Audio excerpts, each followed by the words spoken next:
Could hear on item number 2? The applicant here? If Yes, so, she's please come and give us your name and address.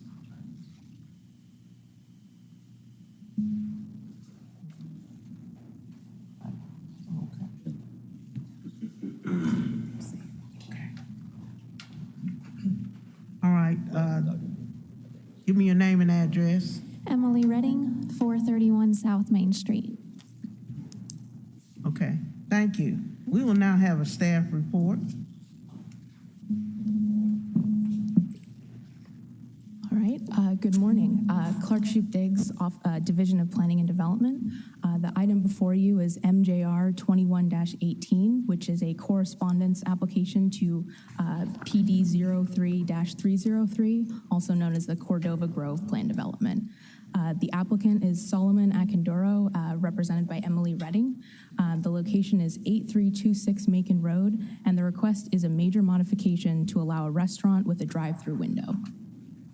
So here you'll see both the zoning map and the current land use map for this property. The existing parcel is located at the intersection of Macon and Cully Road. It is known as Lot 5 in the Cordova Grove Plan Development. And the current zoning is the Cordova Grove Plan Development approved conditions with underlying conservation agriculture. And the existing land use is currently single-family residential and office. So here are 2 site photos. There are additional site photos included in the staff report. The photo on the left-hand side of the screen is a view of the subject property from the intersection of Macon and Cully Road, looking northwest. Again, this is a corner lot located at this intersection, and there's currently no traffic light here. To the right-hand side of the screen, you will see a view of the subject property from Cully Road, looking southwest. And that's just another view of this corner lot intersection. And you can see kind of the existing traffic conditions as they're present at the site. So here is the approved Cordova Grove Plan Development Outline Plan. On the left-hand side, you will see the full layout for all 8 lots of this plan development. Each of these lots was originally approved to accommodate, light office and single-family residential uses. And again, this subject property is known as Lot 5. And there is a zoomed-in version of this layout on the right-hand side of the screen. In this zoomed-in layout, you can see the existing single-family residential and office structure on the site, which the applicant is proposing to demolish in order to accommodate a new structure. So here you will see the submitted site plan for the drive-through restaurant on the left-hand side of the screen. So just a review of the site plan as submitted. Drive-through restaurants as a principal use is not currently permitted under the approved outline plan conditions. So the applicant is seeking to modify the uses permitted in this PD. The total parking that is required for a drive-through restaurant would be 28 parking spaces, including 2 accessible spaces, and the applicant is proposing to provide 31 spaces. There appears to be adequate queuing space for the drive-through window. A minimum of 25% of this lot appears to remain as open space. All of the setbacks as specified in the outline plan conditions are met. The gross floor area ratio is also met, and the proposed building will be 1 story, which is also permitted under the current outline plan conditions. And I just want to note that there are on this site plan 2 points of access being provided. The existing lot has 2 curb cuts. So there's an existing curb cut on Macon Road, and there's also an existing curb cut on Cully Road. However, the city engineering department included in their comments a note that only 1 curb cut will be permitted at this location, and which is not reflected on this site plan, which shows two curb cuts. As far as the consistency of this proposal with Memphis 3.0, staff found that this proposal is inconsistent with the comprehensive plan, and that is in accordance with the land use decision criteria. So the future land use for this site is identified as an anchor neighborhood, primarily single unit, or ANS, as on the future land use planning map, which you will see on the left-hand side of the screen. And so the proposal for a drive-through restaurant at this location would be inconsistent with the ANS land use category descriptions and form and location characteristics. It's important to note that the existing structure, which is a single-family and office building, is compatible with the future land use designation of ANS, but the proposed structure would be potentially too intense to be compatible with the future land use that is outlined in the comprehensive plan. Additionally, staff found that the proposed drive-through restaurant would be incompatible with the existing and adjacent land uses and zoning districts that are present in this area. The existing area is primarily single-family residential with some multifamily residential to the east of Macon and Cully Road. And this site is approximately a half-mile east of North Germantown Parkway, which would likely be a more suitable location for the intensity of this use, but as this property is located essentially in the center of an existing neighborhood, the drive-through restaurant and the proposed increase in traffic would likely not be compatible with the existing neighborhood. Additionally, the degree of change designation for this site was found to be inconsistent as far as the proposed drive-through is concerned. So in conclusion, the applicant is seeking to modify the uses permitted under the Cordova Grove plan development to accommodate a drive-through restaurant. They are additionally seeking to modify a condition with respect to the design, which requires all buildings to reflect a traditional single-family architecture. So there are two conditions that they are proposing to modify in this case. So the existing on-site office building will be demolished to accommodate the proposed drive-through restaurant, which will be installed at the west end of a new retail and office building that would have a building footprint of 8,000 square feet, whereas the current building has a building footprint of around 2,500 square feet.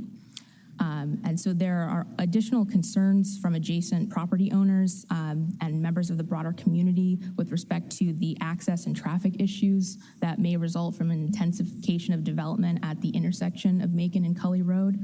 So staff finds merit in these concerns and agrees that the project will have an undue adverse effect upon adjacent property, traffic conditions, and the character of the surrounding neighborhood. So with that, staff recommends rejection. However, if approved, staff also recommends the following site conditions and revisions to the outline plan conditions that are listed on the screen. But I'd also like to note that if approved, there would likely need to be an additional site condition added accepting Lot 5 from the design requirements, which state that all buildings must be constructed with traditional single-family architecture. And with that, I'd be happy to answer any questions. Thank you very much. Do we have any questions of her at this time? Any questions? Okay, we're ready for the applicant to make their presentation. You have 10 minutes. Okay, thank you for the presentation and thank you for reviewing this project. So just to clarify, this project in the planned use development, she mentioned it allows for offices, but it also itemized some of the uses, and a restaurant without a drive-through is currently allowed on this property. So our owner is not wishing to completely change this with a restaurant and a drive-through. He's just wishing to add a drive-through to a currently allowed restaurant use. And also I want to clarify that this would not be a big chain such as like McDonald's or Wendy's or Taco Bell, and I know that would, they normally always have single standing structures. This would be more of a smaller scale restaurant that has a drive-through window, possibly a family-owned restaurant or a donut shop or something along those lines, not a big chain restaurant. Also, as we are aware, we have somewhat coming out of this COVID era, but businesses in the food industry that had a drive-through thrive much better during this time and continued to thrive than the ones that did not allow a drive-through. And so our owner is just wishing to basically open it up to more businesses that would want this drive-through. And it would just help keep that space and that tenant space filled. So I know there was a lot of concern, I read some of the opposition letters, and they talked about calling it a fast food restaurant. It might not necessarily be a fast food. Our owner just wants to open it up since a restaurant is already allowed, just allow that restaurant to include a drive-through window, making it easier for customers to grab food in this COVID pandemic era. Do you have any questions? Okay.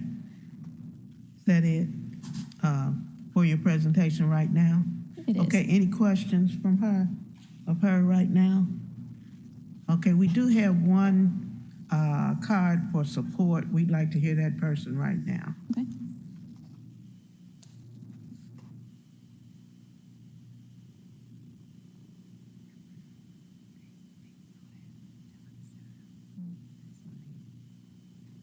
The important person for support is Tim. What's your name? Good morning, Gene Bryan, President of the Cordova Leadership Council. Are you for support? Are you for Against. Against? We're waiting on the support person first. Madam Chair, I think the sound situation is a two-way disaster street. So, there's no cooties on these microphones.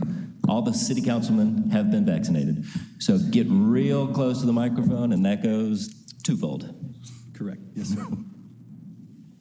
Okay, if you would give us your name and address, we're ready to hear your support. Yes, ma'am. My name is Tim Weigel, 431 South Main Street, Suite 202. I work alongside Emily at Design Shop Architects, and I just wanted to point out that this is a multi-tenant building. As Emily said, restaurants are allowable. So our owner is only asking that there be the opportunity to put in a drive-through window. There is no restaurant tenant. I think the only known tenants at this point are the building owner, who owns an engineering firm, so his office will be in the building. But as far as an actual restaurant tenant, that is unknown at this point, whether there would be a restaurant. It's just simply the idea or the ability to put in a window at the end of the building. So if you did secure a restaurant tenant, that would give them greater ability to serve, customers. So, Okay. that's all I have to say. Okay, do we have any questions? I do have one quick question. Yep. Here, why weren't any elevations created for this? Great question. We've not designed the building yet. It basically exists as you see it, a rectangle on a site. So we were taking this very kind of incremental. We knew that we had a hurdle that we had to cross. And so the owner wanted to move slow and say, all right, let's get past this first hurdle. And then once we get past that, depending on approval, then we'll move forward. As you know, one of the requests is to allow the building to have a little bit more flexibility in terms of its aesthetics, so that it doesn't have to look exactly like a single-family house. At 8,000 square feet, multi-tenant, that can be a little cumbersome. So we don't have elevations at this point. That's why they're not being seen, because we actually haven't designed it. But good question. Thank you. Okay. Any further questions? All right. Thank you very much. We're ready for the opposition now. If you would give us your name and address, please.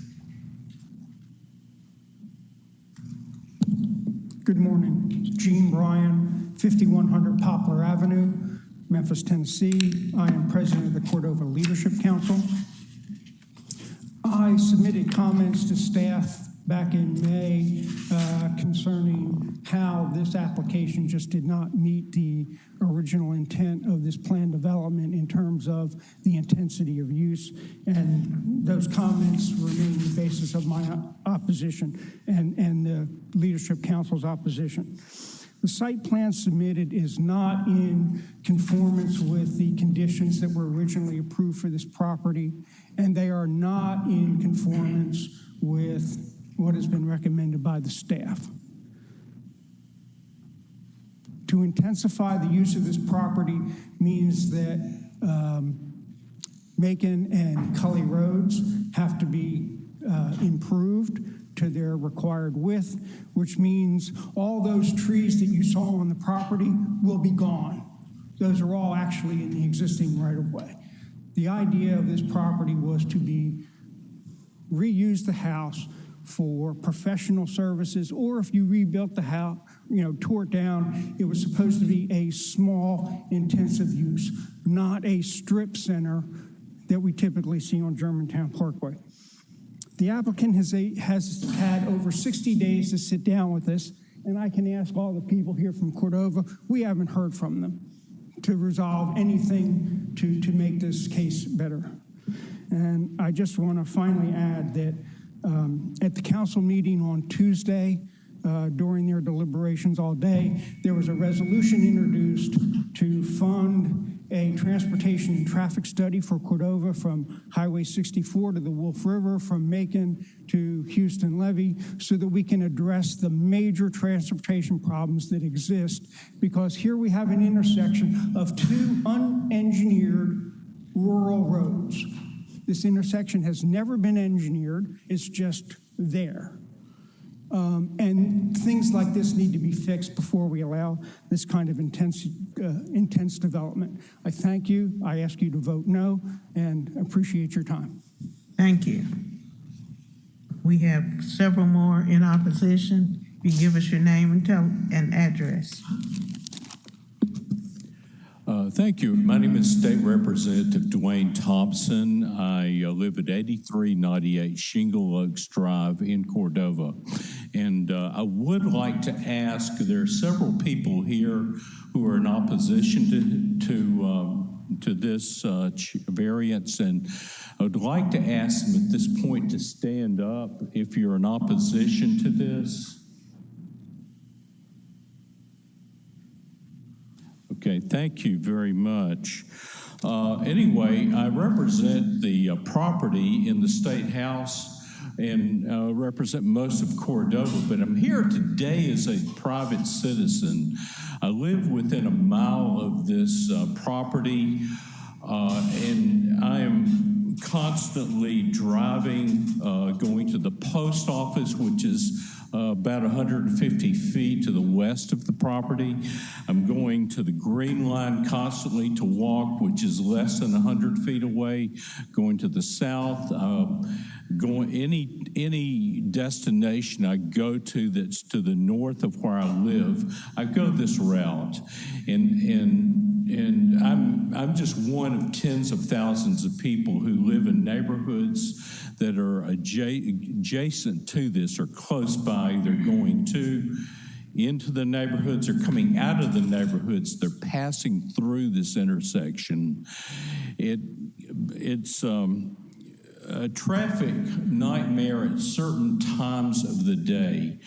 And this, to allow a drive-through restaurant or whether it be a donut shop or whatever, would increase the traffic that much more and make it much more unbearable. And as was pointed out, there are many locations in the Cordova area that are potential sites for this, not just along Germantown Parkway, but also in the Old Town Cordova area. And there are many other reasons, and I'll let other speakers talk about those, but I would appreciate your no vote on this variance. Thank you very much. Thank you.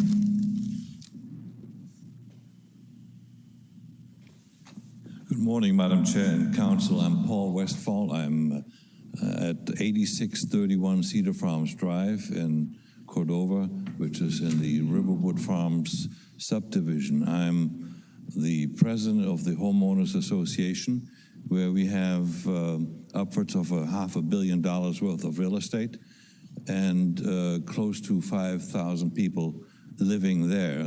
We all know that that the Macon Road situation is strained, especially during high traffic areas in the morning and the afternoon, and the homeowners in my subdivision find it difficult to leave or come back to their home because of that situation. And so because of that, we would ask the council to reject and say no to development of a restaurant at that site. And further, we would appreciate to have the zoning amended and not allow a restaurant at that site or other adjacent sites. Thank you very much. Thank you. Is there anyone else? Okay. Hello, I'm Patricia Postle, 581 Fern Meadow Cove, Cordova, Tennessee. I not only echo everything the other three speakers have said, but in addition to that, this particular area is suburban. It's not mixed use, and it is not urban area. This, from what I've learned from the developer today, it's not just a restaurant, it's also additional office spaces to the tune of, I think you said 8, something in that range. They're tearing down a single-use building or a single residential-looking building in order to put in commercial piece of property. This is inside our neighborhood. This is a residential area. Yes, it's zoned commercial with light use, but in order to achieve what they would like it to achieve, you're going to bring in commercial lighting. We don't want that. This is inside our neighborhood. We want quiet, suburban streets. Please vote no. The people in this area do not support this particular concept in our neighborhood. Put it out on Germantown Parkway, put it out on another major artery, but not inside our neighborhoods where we live. Please vote no. Thank you. Thank you. Now is the time for questions of the opposition. I didn't do after each one because it would have taken into their time, but do you have any questions of any of the opposition at this time? No questions? Will we ready for the rebuttal from the applicant?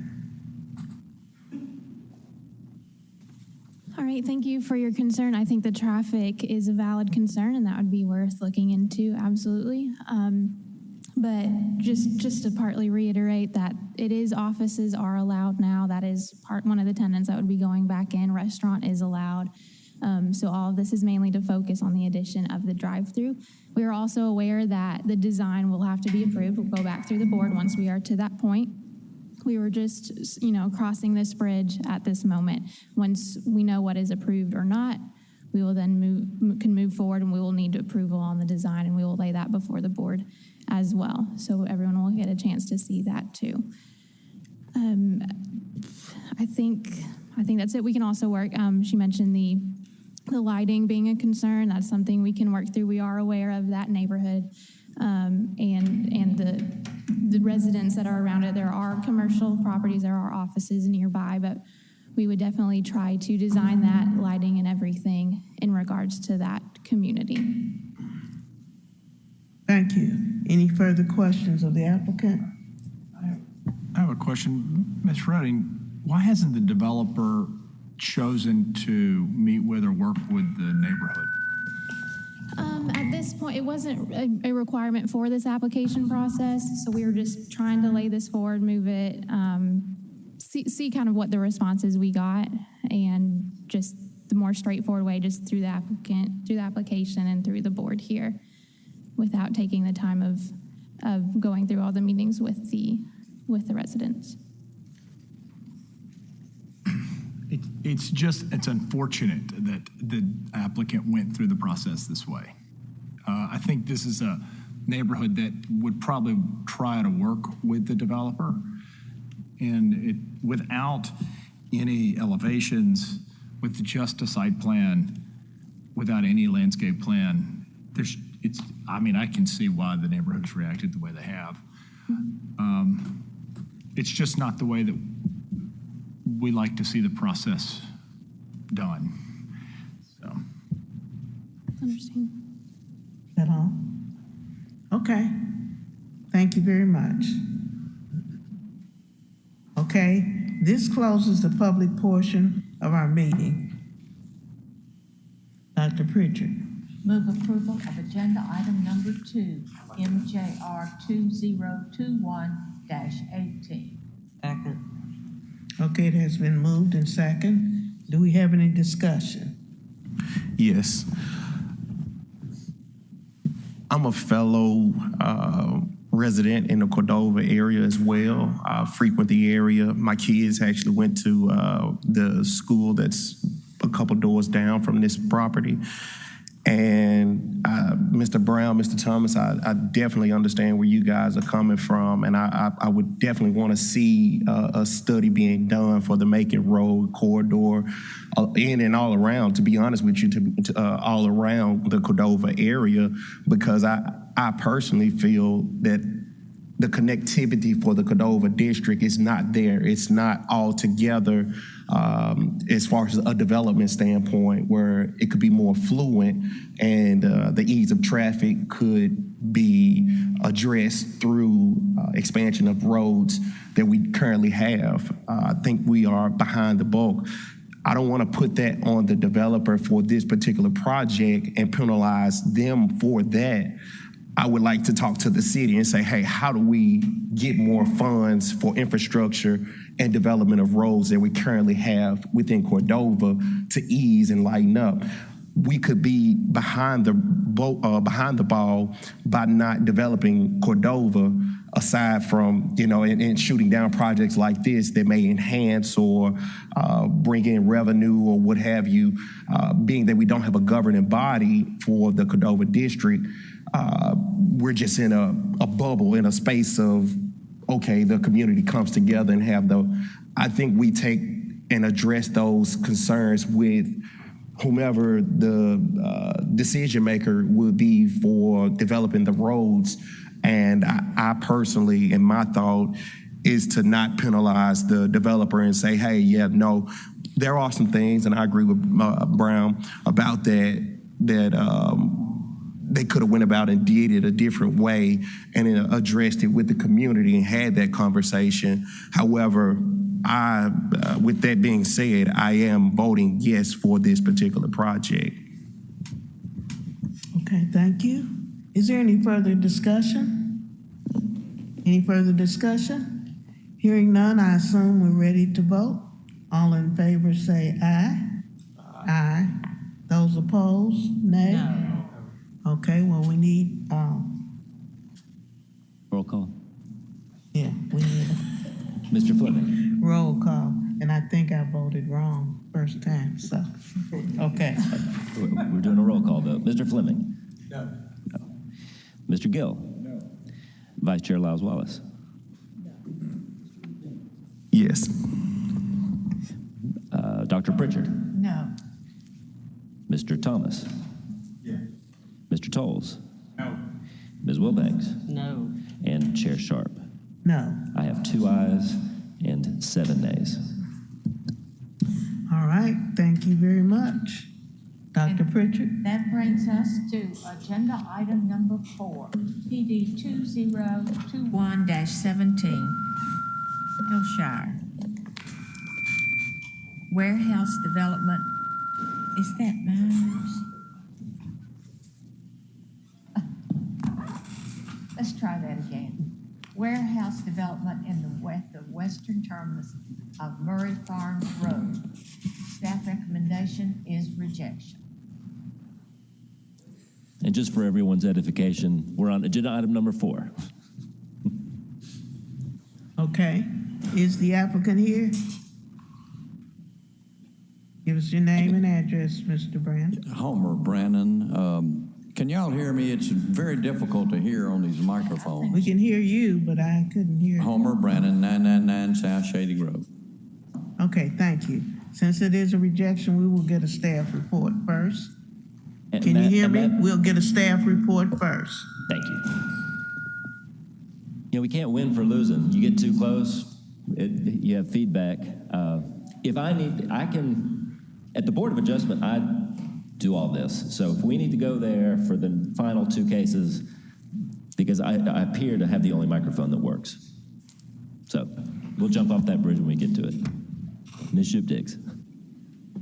Clark Shupdiggs, Division of Planning and Development. The item before you is PD 21-17, and if approved, this development would be known as the Murray Farms Plan Development. The applicant is the Tennessee Westminster Corporation, represented by Homer Brannon. The location is the northwest corner of Appling City Cove and Murray Farms Road, and the request is for an industrial plan development. So here you'll see the zoning and land use maps. The site is currently vacant and zoned conservation agriculture and floodway. You may not be able to see this on the zoning atlas, but approximately 46 acres of the site at the northwest corner is bisected by the Fletcher Creek floodway. So around 46 acres of the site is essentially undevelopable.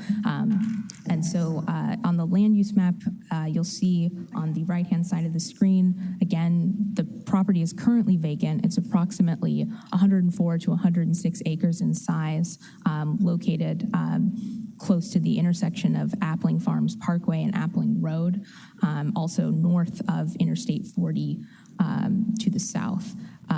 It's also in the center of a single-family residential neighborhood with commercial land uses present to both the west and the east of the site.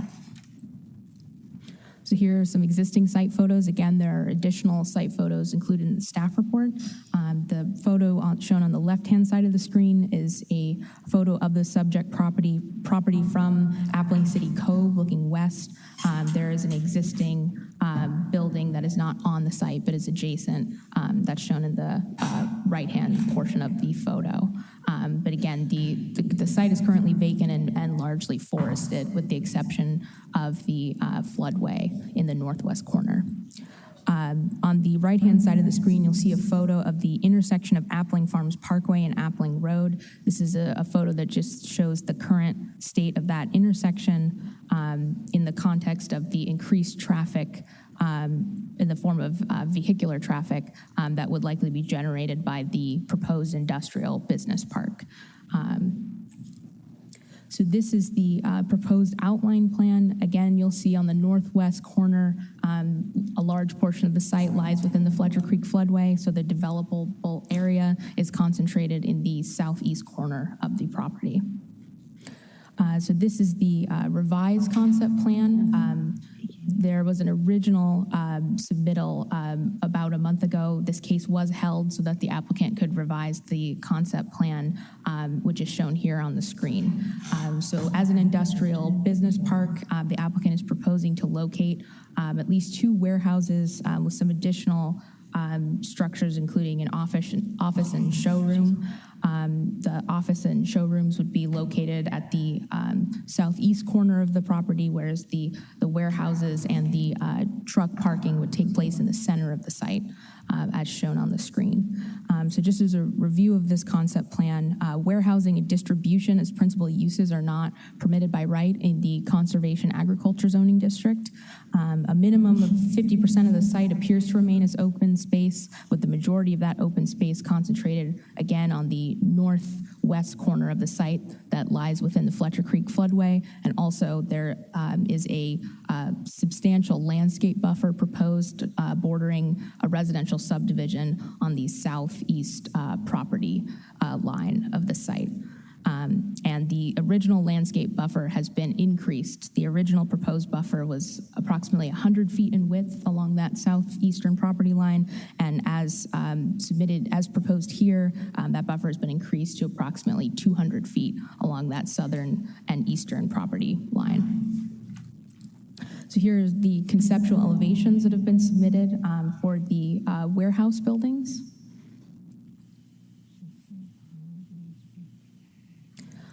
And then moving on to consistency with the comprehensive plan. So staff found that this proposal, which again is an industrial business park, is inconsistent with Memphis 3.0, and this is based on the land use decision criteria. So the subject property is designated for open space and natural features on the future land use planning map.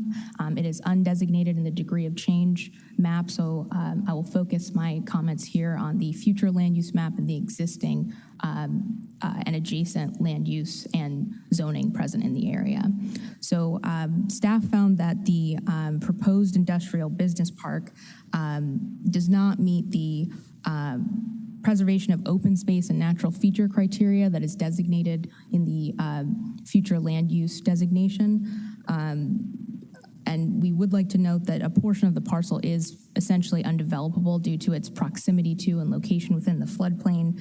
But the proposed business park would eliminate a large portion of the existing open space that is adjacent to that floodway.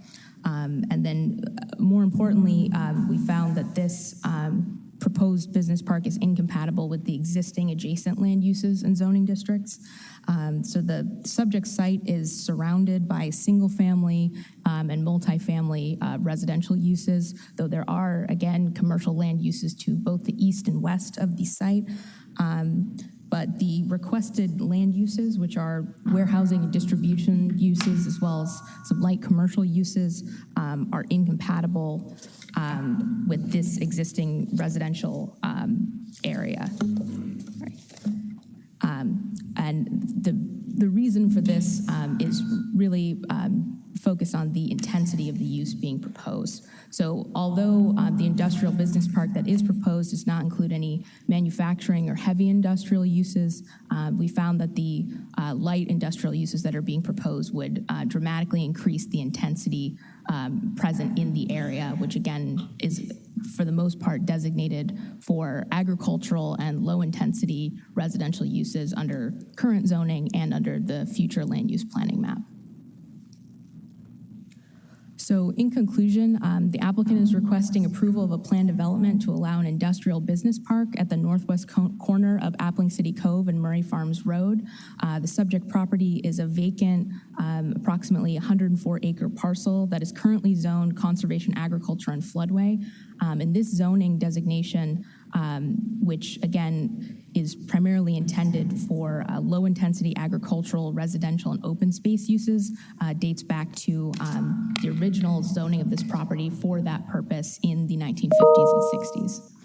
And the applicant maintains that an industrial business park, which is comprised of light industrial uses, primarily warehouse and distribution, would be the highest and best use for this property. And staff agrees that it is apparent that the development of the northwest portion of the site is limited by its proximity to the Fletcher Creek floodway, but the impact of day-to-day operations may adversely impact the quality of life in the surrounding neighborhood. And this is in spite of the applicant's proposed nuisance mitigation strategies, which includes an extensive 200-foot landscape buffer along the southern property line, in addition to the limitations imposed as conditions by staff. So staff finds that the proposed business park is incompatible with the existing and adjacent land uses and zoning districts, and the proposal is likewise inconsistent with the future land use degree of change and recommended actions designated by the comprehensive plan. So staff finds that this proposal does not meet the objections, general provisions, or approval criteria for planned developments. So staff recommends rejection. However, if approved, staff recommends the outline plan conditions listed on pages 24 through 27 of the staff report. And I'd like to note that the applicant submitted their own set of conditions. These have been amended, and those are included on pages 24 through 27. So the unamended conditions as proposed by the applicant can be found on pages 31 through 33 of the staff report. And with that, I'd be happy to answer any questions. Thank you. Thank you very much.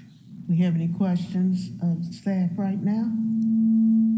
Hearing none, we're ready for you, Mr. Brannon. We are ready for you, Mr. Brannon. Matt, before you go, Mr. Brannon, JC and Brown get gold stars. What we're going to try to do is Jeffrey is going to turn your volume down. Ironically, we believe that will help because you will then be within 6 to 8 inches of the microphone. Otherwise, no one's going to hear you. So pick up your microphone, all of you, and do this, please. And press the green button before you speak. And when you stop speaking, turn it up, because we have found another problem is the adjacent microphones are picking you up, which is where the feedback is coming. I could be wrong, but we're going to try this. Mr. Brannon, over to you. Ready? All right. Ready. I know that it's very difficult to hear the microphones. I mean, we can't hardly understand what people say. Sorry. I hope you can understand what I'm saying. Yeah, I can Okay. understand you quite well. Thank you very much, ladies and gentlemen, Chair Lady. I represent Westminster. It's a family-owned company. Robert Murray is here, sitting right here. Mr. Murray, and our real estate consultant, Stan Myers, is here. He's been consulting with us, and Mike Davis from Reed's firm is our planner engineer. We think this can be consistent and is consistent with the 3.0 plan and with the UDC. The things that we have done to try to make it that way, we think should be taken in consideration. The area has substantially changed.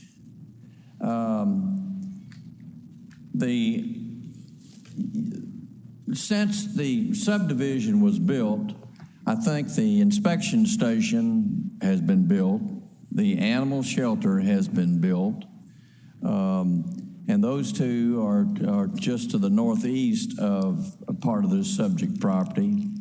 And Certifit is now constructing, and we have some exhibits that we're going to get into our presentation and show y'all all this, but there's been substantial change in the area since Hillshire was built. The residential development of this property has moved further to the east, to Lakeland and Arlington and Bartlett. There has been no indication from anyone over the 50 years that the Murray family has owned this property that anybody wants to develop it into residential or apartments, which I don't think it'd be a good place for apartments, but there's been no interest whatsoever in using the property. The use that Stan has found is Ajax. I think that the staff may have put a letter we got just yesterday from Ajax saying they wanted to buy 20 acres of this 50 acres that's left, which is developable, and they're in the beverage distribution business, Ajax is, and they want to buy it and they want to develop it. They're from out of town and they've got a place here, but they want their own place. They like this area. They think it's a good location. It's close to the interstate. It's close to a lot of things, and it would be a good place for them. This request is for employment. Our Stan has calculated, he thinks that the property should be about a $60 million development. It should throw off about $700,000 in city taxes and $970,000 in county taxes, and should have an employment for this area. Employees in this area can live and work in these places of about 150 new jobs. And to have a new location, as you may have read from former Councilman Kemp Conrad, the business development areas are hot now. They're looking for places. We've got people Helen of Troy recently announced they're going to Gatlin over in Fayette County. We have companies going to Marshall County. We have companies going to DeSoto County. Well, we need to try to capture those people who want to have a place in Memphis, and this is one of them. There's been no other use of this property. And I'd like to ask Mike if he would put on the presentation. First thing first, this is the old floodway map by Corps of Engineers. You see about half of the property was in the floodway. The other half was not in the floodway. It was above the flood, and it's about the same elevation as Hillshire and the inspection station, which has now been sold to Mr. Wagner. Curtis Wagner is just to the north of that eastern portion, the inspection station. Mr. Wagner is a well-known business park developer, and I'm sure he has some intended use at the old inspection station. He's been out there paving the roads and paving the parking lot and all that stuff. So there's something that's going in there, and yes, thank you. This is to show you the area. The area has changed over the years. Bells has gotten this development approved along Appling Farms Parkway. Their setback over there against Hillshire is, I think they got a 30-foot, they got a 50-foot setback and a 30-foot landscape screen. And the Certifit up there has got a 150-foot setback, and I don't know if they had they got a buffer, but I don't know. There are trees in there.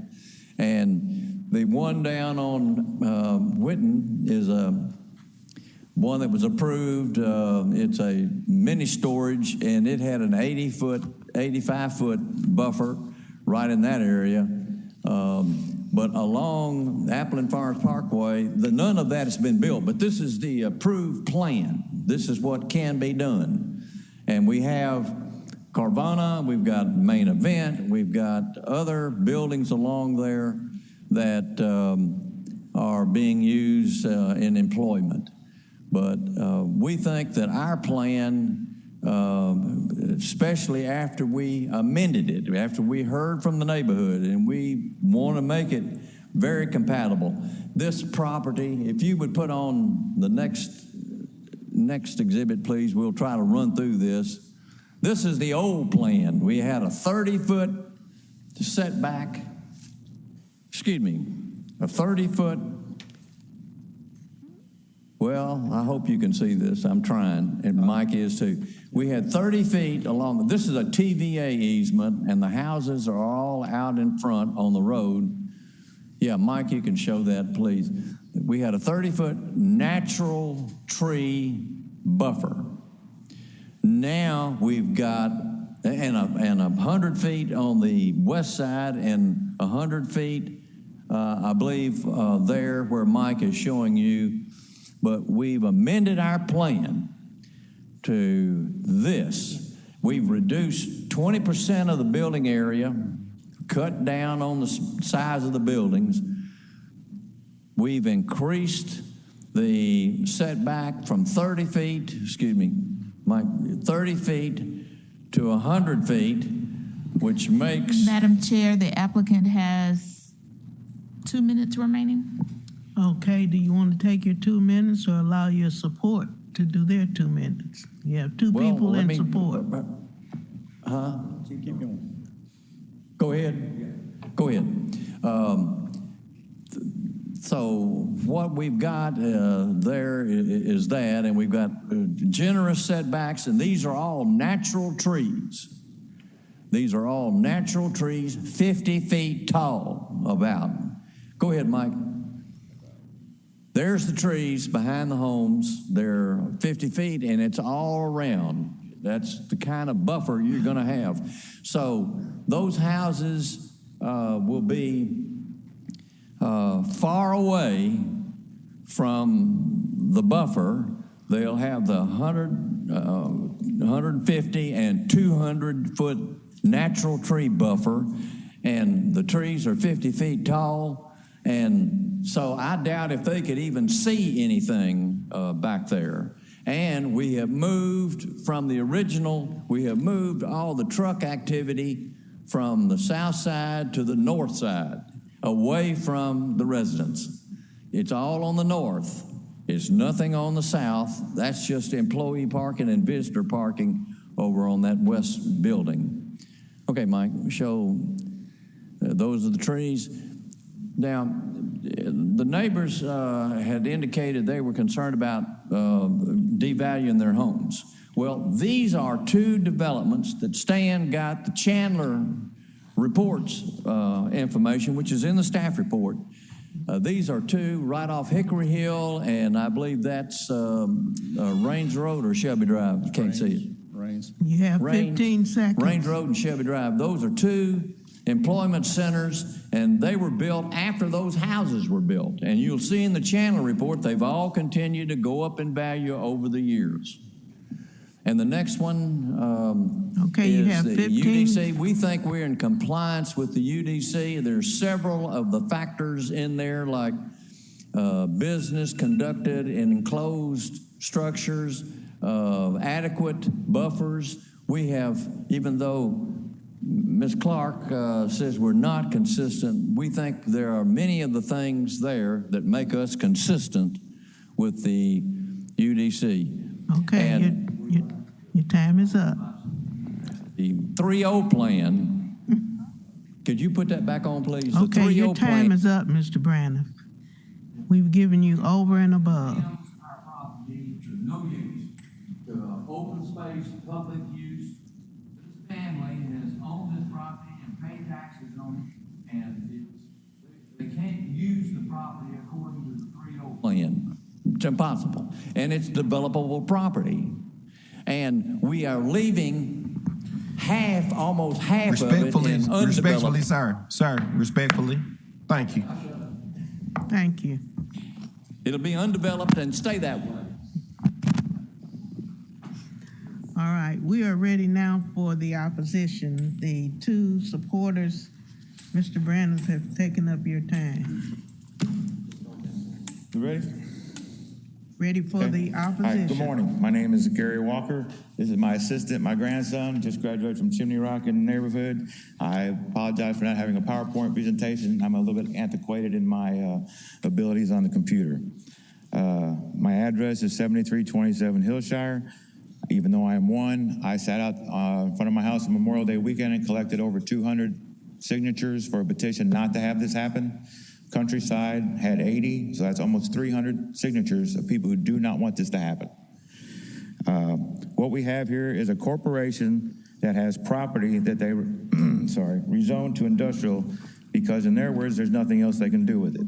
If rezoned, it would without a doubt destroy the value and enjoyment of our properties. How? Air pollution, diesel exhaust from over 160 diesel engines running, according to them, 24 hours a day, 7 days a week. No matter which way the wind blows, it would put our residential neighborhood, the Hillshire neighborhood, all 730 homes would be the most adversely affected because we would be in an air pollution bubble. We already have I-40 and the Bells properties to our immediate south, extremely high traffic Winton to our west, high traffic Appling Road to our east, and all of these are bumping up against our homes now. If the applicant's land were rezoned and developed, it would bump up against Hillshire neighborhood, all 4,748 feet of it. That would put our homes in an air pollution bubble. There has been studies done by the New England Journal of Medicine that showed air pollution particles from industrial parks can negatively affect children's lungs growth. Noise pollution. Again, noise from over 160 semi-trucks running 24 hours a day, 7 days a week, constantly. Constant loading, unloading, air brakes, unhooking, hooking up trailers to move around. Can you imagine playing with your children in your backyard while all this is happening constantly? I'd say that would unduly injure and damage the enjoyment of your property. I apologize if I lose focus. I just spent a week in the Regional 1 burn unit, so I have a little bit of pain. Okay. Light pollution, 3 or 4 large parking lots with large buildings, all well lit. Again, 24 hours a day, 7 days a week. The other properties that they mentioned, the Bell's properties, the bowling alley and all that, they close down at night. They're not open all night. There is no way you could stop the light from spilling over into our properties. Water pollution. Here's the last one. This one. Is their map, and again, I apologize for not having, Fletcher Creek watershed is the blue line right here. Runoff from gas, oil, trash, and other pollutants from massive parking lots directly into the creek. In some instances, right here, I walked it myself before I burned myself, 100 feet away from the creek. Now, they've always had problems in the past, and I believe Memphis spent $70 million to try and alleviate the flooding in this area. I would hate to see that money go to waste by just ruining it. Where was I at? Detention ponds are not capable of catching it all. I looked on Google Maps, and the whole length of Fletcher Creek watershed, nowhere along its path is there an industrial park. This would be the first. I also looked along the Wolf River, no industrial parks there either. Fletcher Creek runs into the Wolf River, which runs into the Mississippi River. Garbage pollution.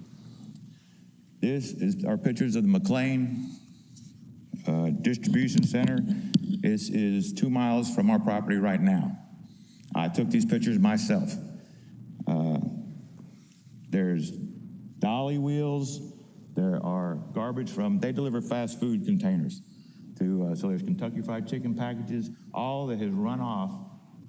This is where it was, where I took the pictures. This is the runoff. All this is there right now. There are trailers that they leave open 24/7, full of pallets. Can you imagine raccoons, squirrels, rats, snakes, all crawling up and living in those pallets making homes? This is right now. If this happens, this is only 46 doors. I counted, which they wouldn't tell me how many doors they wanted to put in this. I counted 160 doors on the pictures that they have. That's what, 3 times bigger? So, yes, we have issues with this. The neighborhoods that they mentioned. Next one. Pathways. I went out there this weekend. This is the pathways in the Hickory Commons area. They've got 4 stacks of those big electrical wheels that carry electrical wire, stacked 4 high, all the way out. They've got trailers, tractor trailers now, stacked 4 high, tractor trailer beds. This is all pallets. Everywhere you go, pallets and garbage everywhere. These are all tie-downs for plastic straps that go around pallets. Can you imagine if that got into the Fletcher Creek watershed? There's geese, ducks, all kinds of things right there. There's 2 lakes over there where all kinds of wildlife lives. The road along the pathways right here, tires, furniture, all dumped just on the side of the road. Right here in front of these trucks, you can see garbage, tires. I mean, I bet there was 200 tires. And just more garbage everywhere you go. All right, property values. The applicant sent me 2 examples of neighborhoods they feel have not been negatively impacted by industrial development, Pathways in South Memphis and Hickory Commons in South Memphis. I can't believe the applicants truly believe these neighborhoods have not been negatively impacted by industrialization. I used to manage Cecil's grocery store for 20 years. I opened the grocery store at the corner of Winchester and Kirby Parkway in 1987. It was a beautiful part of town back then, gorgeous. I loved it. I spent a lot of years in that part of Memphis. I drove through these neighborhoods last week, something I suggest the applicants should do instead of just looking at these. I was sad to see what has happened to a once thriving neighborhood. I blame the warehouses and the industrialization. I got the following numbers from county tax records from 1992 to 2020. Pathways, their property assessed value has decreased 29%. In Hickory Commons, it decreased 4%. Hillshire, our neighborhood, has increased 26%. That's a 30% swing in property, assessed property values. I believe that's what government cares about because that's how much money y'all make. Jobs created, I asked the applicants for copies of how they came up with the job numbers they projected. I have copies of the letters, they guessed. It's all you can say. I ran a grocery store. I had 150 employees in my grocery store. You know, I can tell you that, oh, I can open up a grocery store and have 500 people. Until I open it and get it filled, you don't know how many jobs you're going to create. You're going to ruin that many people's plus, like I said, 730 people's property values. So what we have here is a corporation that in 2002 paid zero. It was transferred to them for nothing for this property, other than taxes, which by estimate records, I apologize again, I'm a little pain, for $110,000 is what they've paid in property taxes in the years since that the property's been in their name. According to Mr. Brandon, this property's been in the family for 50 years. Madam That's only Chair, at the family to opposition several has 2 corporations. minutes remaining. Pardon me? Sir, you have 2 minutes, but we have one more person in opposition, Okay, so do you want to give them time, or you We want? have paid $24 million in property taxes in our subdivision. And if they don't have anything they want to do with the property, I suggest turning it into a park. There are parks in Fletcher. There are 2 parks in the neighborhoods that I went to, Pathways, and there's already a Fletcher Creek Park in Cordova, and there are 2 parks in the Pathways and Hickory Commons area where they sent us to. We have no park in our neighborhood. It would service Cape Bond, Countryside, and Hillshire if we could build a park there. It'd be a natural walking trail. Bellevue Baptist Church is right across the expressway, which has a lot of retirement communities. People can come there and walk. So that's, please help us revitalize our neighborhood, not destroy it as recommended. And in your July staff report, please reject the proposal. Okay, thank you. Thank We you. have 1 more minute for our last opposition. Thank you for your service to our community and for your consideration today. 50 years ago, the Hillshire subdivision was cut out of wetlands, leveled and filled. Portions were zoned residential. Other portions were reserved as agricultural land and wetlands, preserving the surrounding environment and minimizing the environmental impact of the development. We are flanked by the Witten Road commercial development to the east and the Appling Farms commercial development to the south. Neither of these developments are nearly full. Even at the current occupancy, pure engineering and insufficient maintenance have proven the cause of unsafe intersections, poorly maintained roads, excessive traffic, and ever-increasing environmental noise pollution and petroleum exhaust pollution. Speeds of 50 miles per hour can be observed in our residential community, which has become a convenient shortcut for commuters and service people. Will you sacrifice our community, environment, safety, health, and quality of life? Or will you perform your duty to represent this community?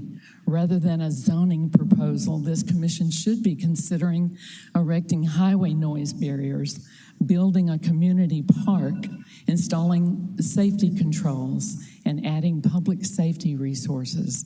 Rather than those reasonable requests, we only ask that you uphold the zoning which protects what we have left. The zoning being challenged here was duly considered and resolved 50 years ago. The owners of this land profited time and again from this parcel of land, allowed to do so by approval and consent of this community.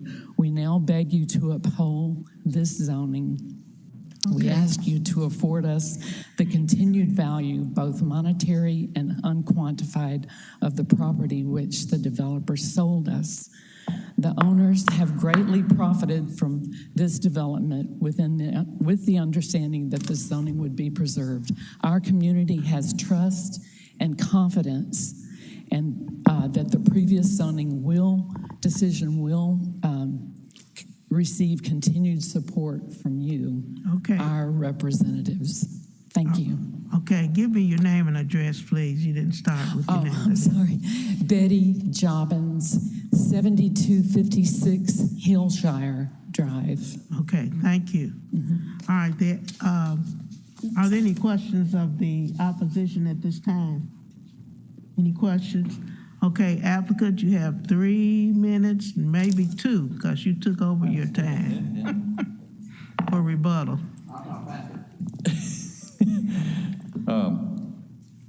We think we can be compatible and that we have these setbacks and reduce the size of the building. We reduce the heights of the buildings. All of that is to try to make it more. But the 3.0 plan really condemns our client's usable property.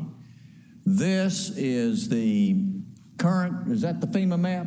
The current FEMA map. There is no floodway where it was originally. The floodway is now down the creek, as you can see all along there. It's now floodplain, not floodway. And the land that we're developing is basically out of the floodplain and out of the floodway and is usable property. And we're trying to put it to some good use for the neighborhood. The applicant respectfully says that we have done more than certifit. We have done more than the inspection station, and that they weren't required to do anything. But we have added all these natural tree buffers there, and they're 50 feet tall, and you can't hardly see, and you can't hardly hear, and the lighting is in the conditions that said they can't be more than 25 feet tall, so they won't even shine out of the trees. All lighting on there has to be 25 feet. Isn't that correct, Mike? All lighting has to be 25 feet. And the lighting will basically be on the north side, not the south side. There will be some on the south side, but most of the activity will be on the north side. We respectfully thank you for your time and appreciate your consideration. Thank you. Any questions of Mr. Brandon at this time? Hearing none, we're going to close the public portion of our meeting. Dr. Pritchard? Move approval of agenda item number 4, case number PD 21-017. Do I hear a second? Second. Okay, we have a motion and a second. Is there any discussion amongst our board members? Is there any discussion? Hearing none, I assume we're ready to vote. All in favor say aye. Aye. Those opposed, nay. Nay. Do we need a roll call vote? I have 1 aye from Mr. Gill and 8 nays. Let's do 2 ayes and the rest nays. Okay, motion fails. I'm sorry. All right.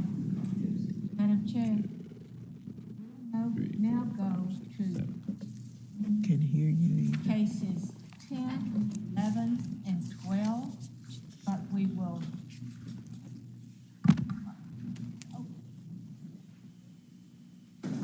Push it hard. I have it. Thank you. We will now go to agenda items number 10, 11, and 12. I'll call each one out, but then after our discussion, we will vote on each one of these individually. So we'll begin here with agenda item number 10, RC 2021-1, the University District. As I said, it's a companion to 2 others, and this would be the residential corridor deletion at 3535 Central Avenue. Staff is recommending approval. Agenda item number 11, Z2021-5, the University District, and this is a rezoning of 3535 Central Avenue. Staff is recommending approval. Agenda item number 12, PD 2021-20, the University District, and this is a planned development to allow a mixed-use development at 3535 Central. southeast corner of Central and Highland. And staff again recommends approval with conditions. Thank you, Dr. Pritchard. Madam Chair. Is the applicant here? Excuse me, please show me recused from these three cases. Okay. Mr. Fleming is recused. And now we are ready to hear, first, the applicant is here. Introduce yourself, then we'll hear from the staff. Thank you, Madam Chair. Dedrick Brittenham, address 3385 Airways Boulevard, Suite 229. I do have a point of inquiry. Since we have three cases here, will this be 10 minutes for each case?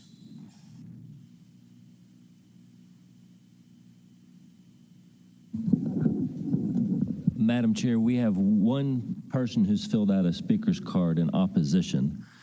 So we could give Mr. Brittenham 30 minutes and Ms. Madden 30 minutes, or we could consolidate the three cases and give 10 minutes per side. I'll defer to the body.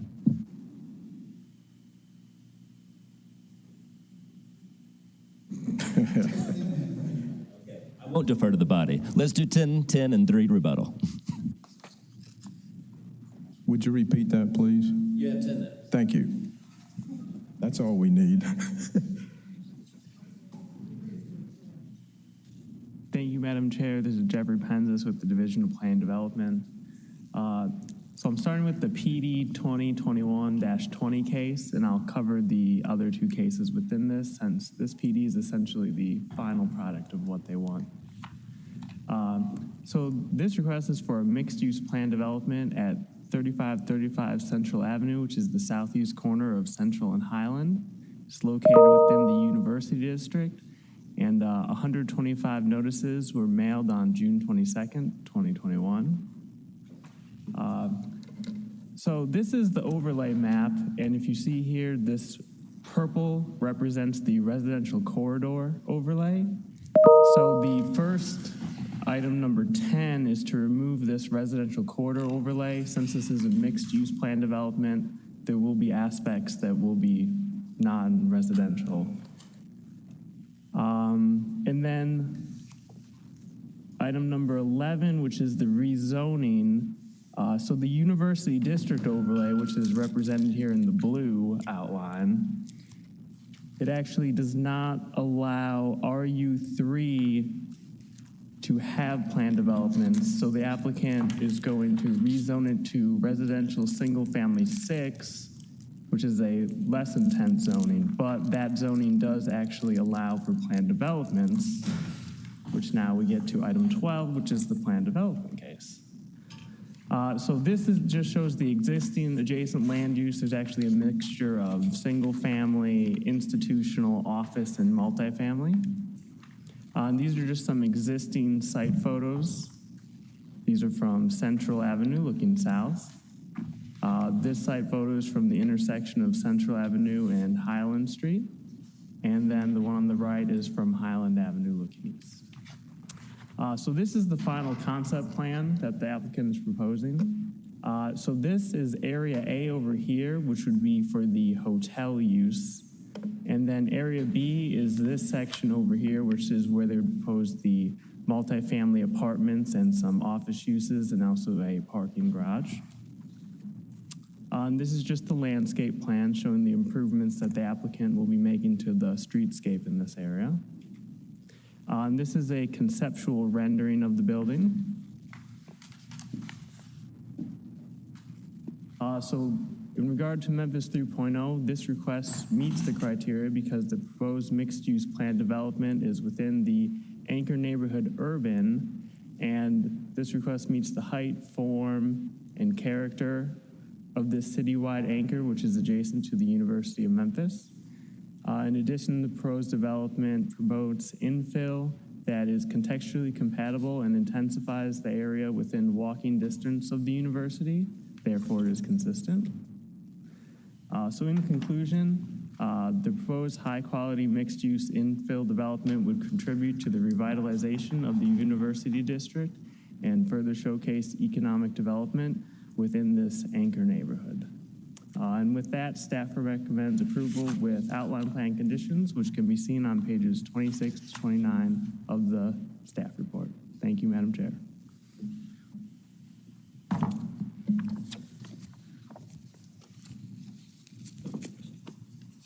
Okay, thank you. Any questions for Mr. Pendis at this time?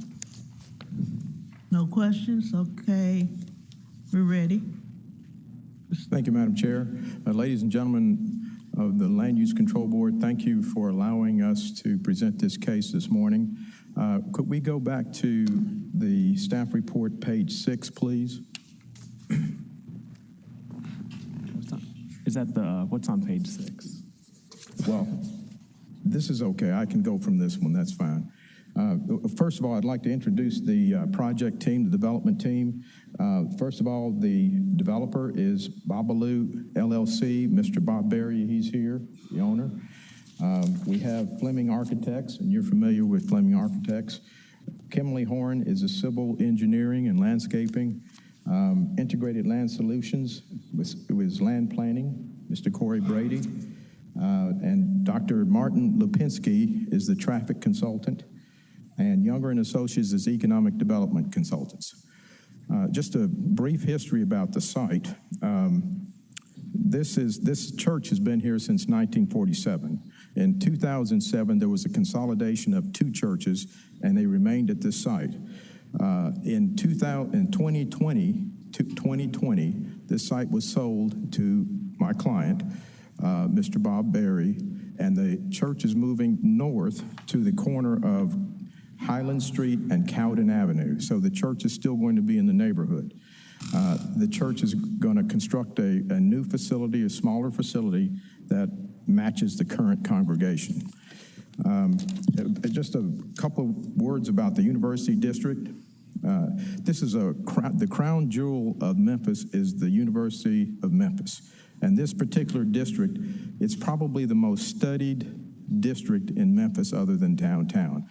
In preparing for this case and researching this case, I found at least 5 studies, all concerning the University District, including Memphis 3.0. You're going to hear in a minute from Mr. Wiggs, who is with Fleming Architects. He's the architect involved, and he's going to go through the slide deck with you. I just want to remind the board about the potential market for this hotel in this area. This will be families that come to visit, do campus visits. They would stay at this hotel. Guest professors, out-of-town family members of residents that live in the area, out-of-town business visitors, and the University of Memphis, which would be an auxiliary facility for the University of Memphis in conducting meetings and hosting events, et cetera. So at that point, with that said, I'll turn this over to Mr. Wiggs, and he'll go through the slide deck.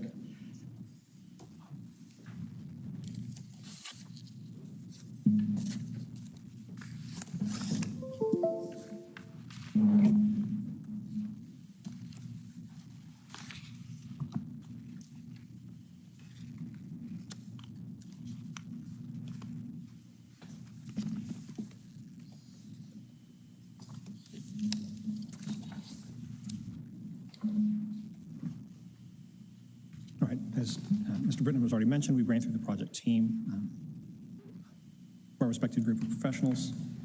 Just some words about the site. Of course, as you've heard, we're here at the southeast corner of Central and Highland. The university is 500 feet down the block. Highland Street, as you'll know, is characterized by a mix of different uses. The use that we're proposing for this signature corner is a 115-room hotel, as you see here on the right at the corner of Central and Highland.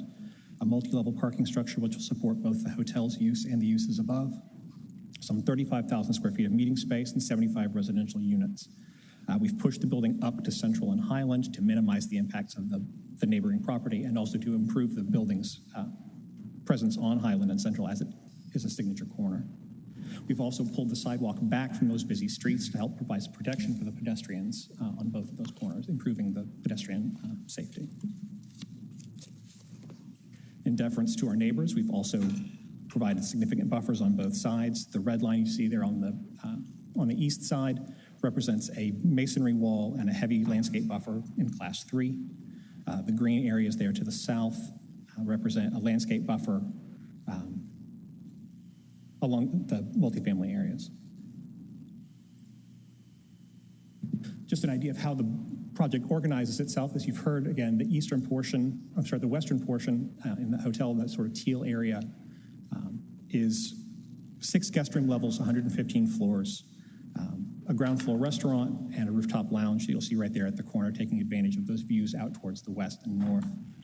The 2-level parking garage, those parking garage levels do not interact, so that we actually have some segregation between the hotel parking and the office and residential parking, again, trying to limit the concentration of traffic to one entrance or the other.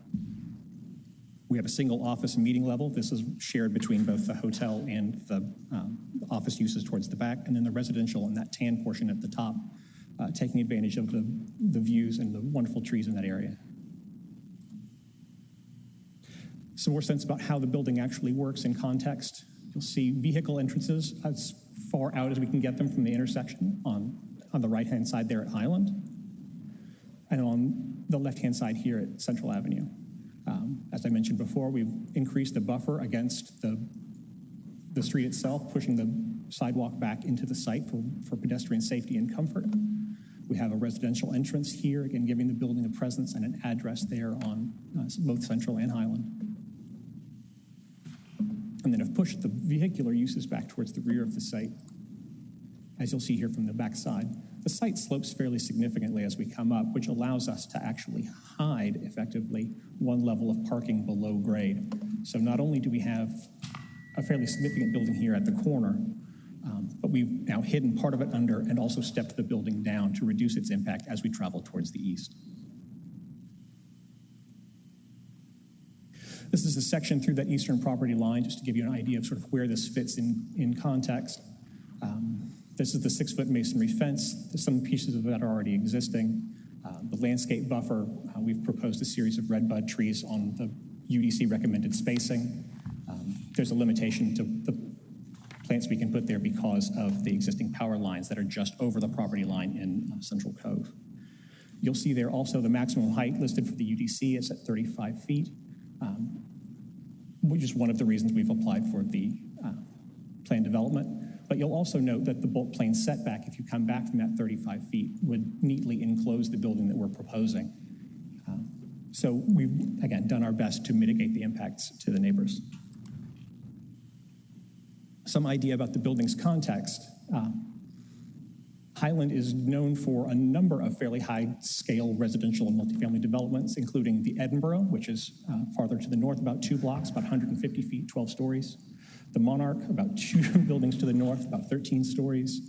The Laurels immediately across the street, almost 80 feet to the ridge, 5 residential stories. Centennial Place at the university back there at the back, almost 84 feet to its ridge, 5 stories residential. The Terrace at 9 stories, and then Serenity Towers at 10 stories. This building fits in very neatly with that context.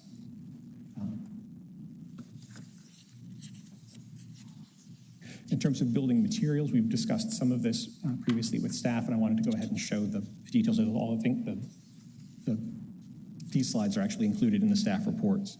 We're proposing a mixture of architectural precast concrete, brick on primarily the residential areas, a significant portion of glass, trying to improve the building's visibility in and out, and then a small amount of panel material. We'd also talked about the metal mesh as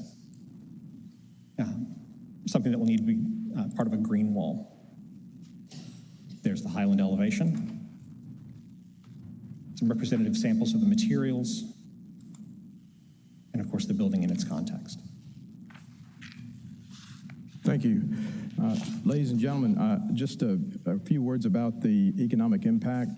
The annual impacts for operations, direct, indirect jobs would be 234.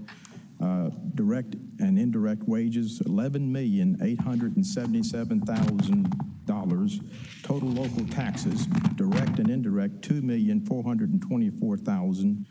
Then there's a 20-year impact and construction impact. The construction impact is 386 jobs, $22.8 million in direct wages, and estimated construction costs of $104 million.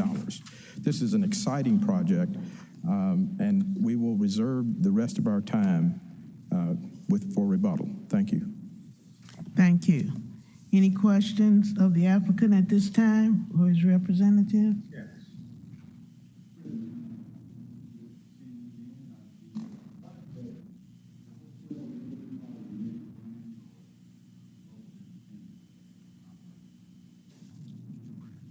A major brand.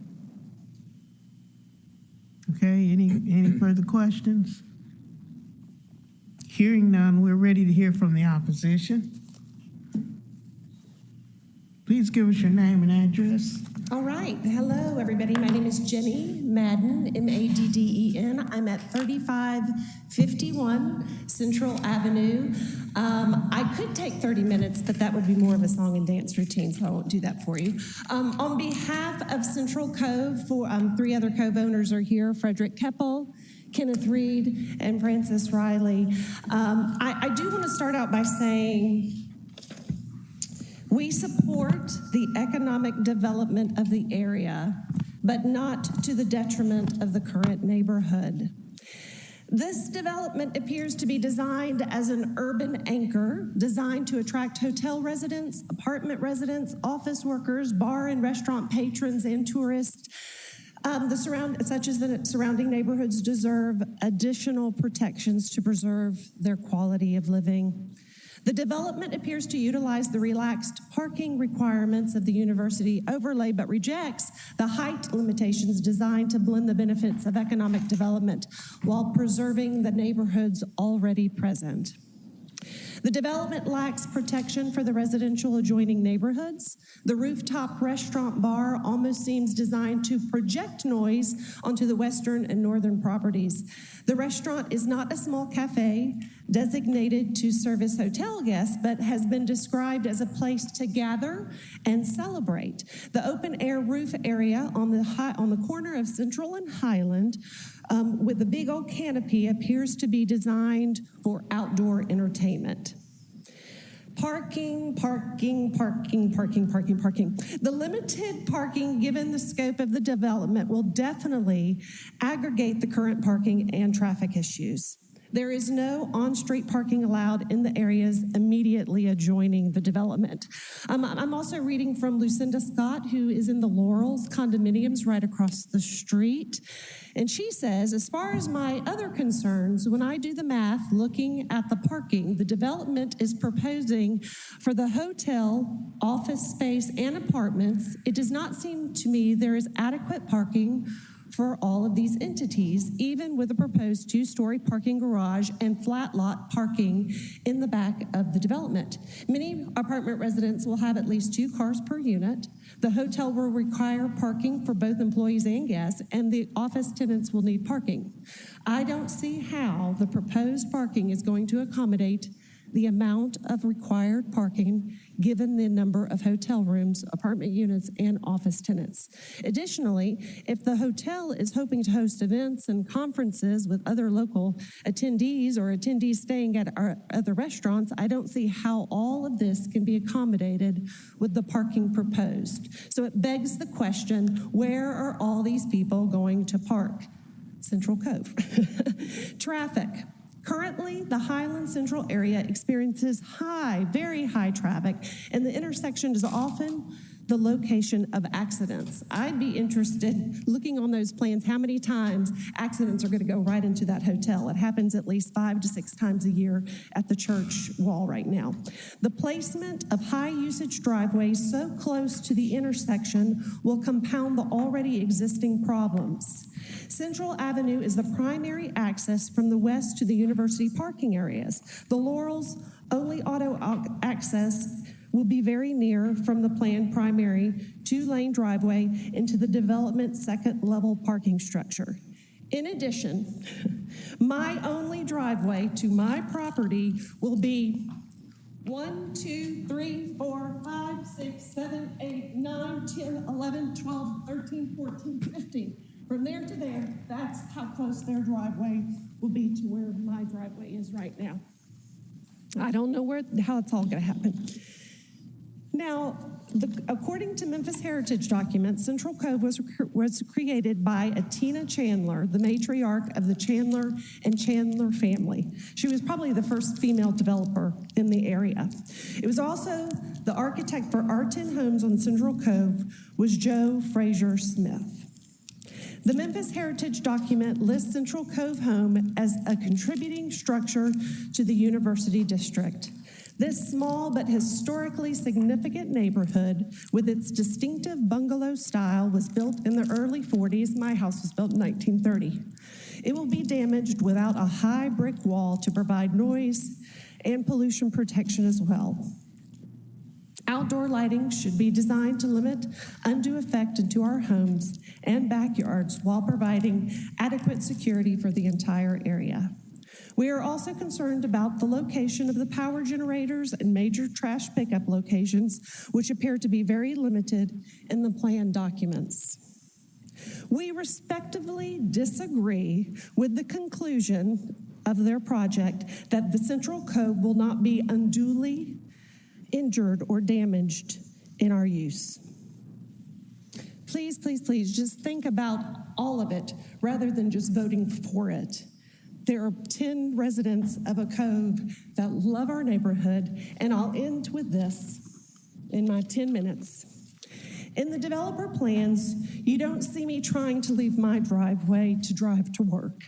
In the developer's plans, you don't see me sitting on my front porch having morning coffee. In the developer's plans, you don't see my love for my neighborhood of 25 years. I'm here so that you see and hear me, and you also hear from other Cove members. We support the economic development of the area, but not to the detriment of the current neighborhood. Thank you. Thank you. Do we have any questions of the opposition at this time? And not get emotional. Any questions? Okay, thank you. Mr. Britton, we're ready for your rebuttal. Thank you, Madam Chair. Would the staff please put up page number 6 from the staff report, please? Yeah, page 6. No, the plan development staff report, please.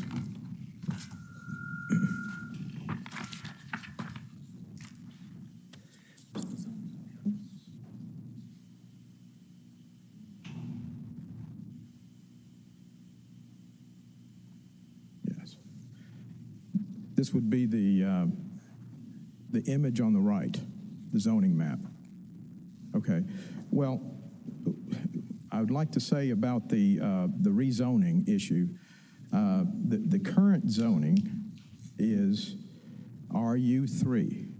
The requested zoning is R6. This is actually a down zoning, and matches the Central Cove zoning. And the purpose, one of the reasons we did that is working with one of the associations in the University District. They were concerned about if this project did not go forward, it would have been rezoned to CMU-2, which was our original request.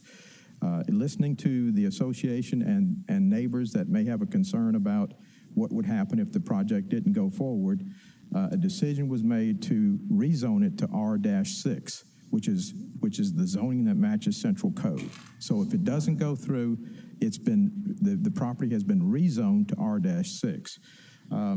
As to the traffic, we have one of the foremost traffic experts in Memphis and Shelby County, and what he has found is the new traffic that'll be generated by this project doesn't rise to the level of requiring a traffic study. That would be 150 trips per day. Peak hours would be in the morning and the afternoon. And what Mr. Lipinski found is that the peak hour traffic is going to be around 64, 65 in the morning and the afternoon. As to parking, The required parking is 120 spaces. There's a reason for that. One thing I found out in studying all these, reviewing all these studies about the university district, a key component of it is about the university district, it encourages walkability. And there's an abundance of public transport in this area. So so the university district does not require as much parking as some other districts in the city of Memphis. So the required parking is 120 spaces. We are providing 286 spaces. So we more than take care of what is required in the university district. As to the noise, first and foremost, this is a hotel. People go to hotels for rest and relaxation, and they expect a certain quietness when they retire to their rooms. And also, there's 75 residential units in this complex. Those residents also would not want any loud noise. And concluding about the noise issue, there are two city ordinances that take care of noise. There's a general noise ordinance that says loud, disturbing, and unnecessary noises are prohibited. And secondly, there's a noise ordinance that takes care of construction noise. And you can only do construction from 7 a.m. to 6 p.m. Monday to Friday, and 8 a.m. to 4 p.m. on Saturdays. Thank you very much. And I would like to ask the developer to come up and say a few words if we get a few more minutes, since we had 3 cases. Thank you. Do we have time for 2 more minutes?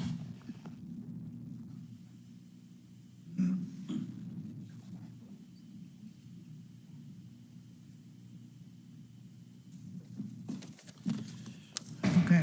This is Mr. Bob Berry. Good morning. How are you all? Good. My name is Bob Berry, and I am the owner of 3535 Central. I'm also a local businessman. I'm not a native Memphian, but I've been here for 29 years, starting my business here and growing it. I'm very tied into the community, and we want this project to be something that everyone is proud of. There are a couple of reasons I'm excited about this project. The first one is I live and work in the surrounding neighborhood. I'm not far from it, just to the west, going downtown on Central. The second one is it's wonderful to see the rebirth of Highland Row, and I think that this project will be a wonderful anchor on the north end of Highland Row and a great anchor for the corner of Highland and Central. I feel confident that the project that we're building will be something that the neighbors are going to be proud of, as well as there are other Memphians that come there and enjoy the restaurant. We're going to have a fabulous restaurant there and our upscale boutique hotel. It's going to provide lots of jobs for the area, as Dedrick's already said, and tax dollars for the community. That's really all I can say about it. I think it's a wonderful project, and I hope you guys agree and give us a yes vote. Thank you. Thank you. Have any further questions of anybody? Okay, hearing none, I'm going to close the public portion of this meeting. Dr. Pritchard. I'm going to call out the 3 cases here one at a time, and we'll begin with agenda item number 10, RC 2021-1. And this is to remove the residential corridor deletion at this site. So are you calling for a motion? Are you making a motion on that? Yes, let's do this one first. Okay, motion to approve. Yeah, motion to approve agenda item number 10. We have a motion and a second. Is there any discussion for item number 10? Is there any discussion? Hearing none, I assume we're all ready to vote. All in favor say aye. Aye. Those opposed, nay. Motion carries. Next motion, Dr. Pritchard. Agenda item number 11, C2021-S, University District, and this is for the rezoning of this site from RU3 to R6. Staff recommendation is approval. Okay, we have a motion and a second. Is there any discussion? I keep hearing feedback, so I'm moving it away. Is there any discussion? Any discussion? Hearing none, I assume we're ready to vote. All in favor, say aye. Aye. Those opposed, nay. Motion carries. Next item, please. Agenda item 12, PD 2021-20, the University District. This is a planned development to allow a mixed-use development at 3535 Central Avenue. Staff recommendation is approval with conditions. Okay, we have a motion and we have a second. Is there any discussion amongst our board members? Yes. Okay, thank you.